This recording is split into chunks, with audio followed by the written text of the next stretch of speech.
2011లో మన పార్టీ మనం స్థాపించిన పరిస్థితుల మధ్యలో గమనిస్తే నేను అప్పట్లో కాంగ్రెస్ పార్టీ నుంచి బయటకు వచ్చిన.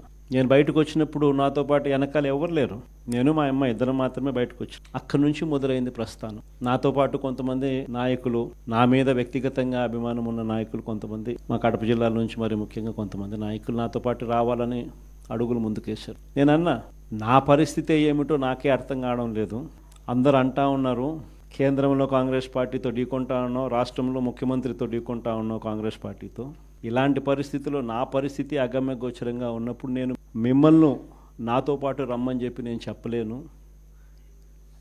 దేవుడు ఆశీర్వదించి నేను ఎదిగినప్పుడు, నేను బాగున్నప్పుడు అప్పుడు రండి అని చెప్పి కొంతమందికి చెప్పిన.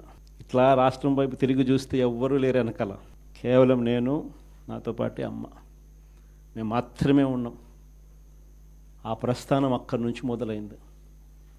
కానీ రాజకీయాలలో ఎప్పటికీ కూడా విలువలు, విశ్వసనీయత ఇవి మాత్రం ఎక్కడా ఎప్పుడూ తగ్గనేలా.